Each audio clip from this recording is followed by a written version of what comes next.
In one of Gaza's markets, there are few signs that a blockade even exists. There are vegetables, meat, eggs.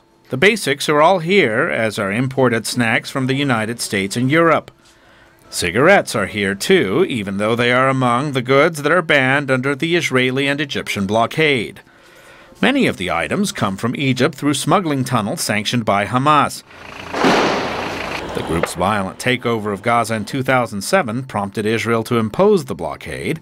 The kidnapping of Israeli soldier Gilad Shalit and continued rocket attacks from Gaza have kept Israel from lifting it. Aside from keeping weapons out of the Gaza Strip, one of Israel's goals in mounting the blockade was to pressure Gazans to topple Hamas.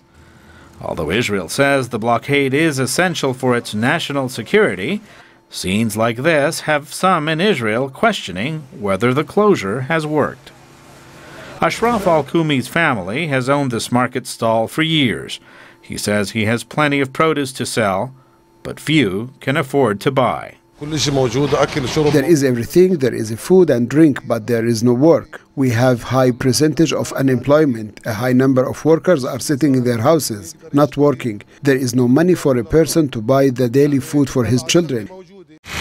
The loss of jobs and business opportunities has perhaps been more damaging than the restriction on imports, especially for those who, under the blockade, cannot cross into Israel. Majida Zarrouk used to depend on the salary that her husband, an electrician, brought from his job in Israel. That was before the blockade.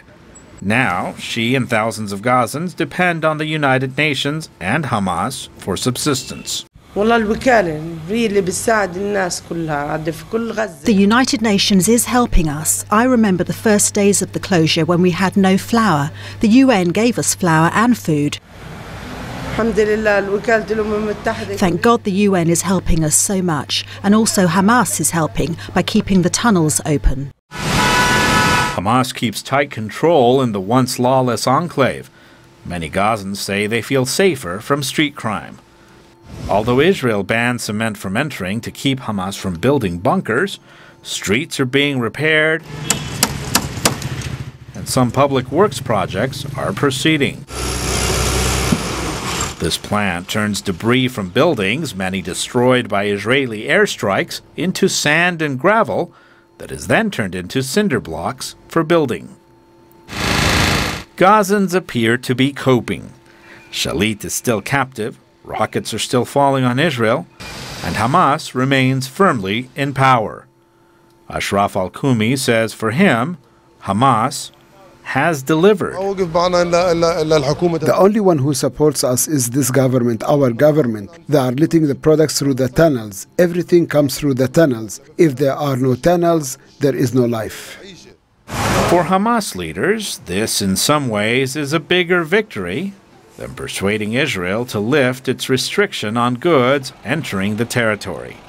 Luis Ramirez, VOA News, in the Gaza Strip.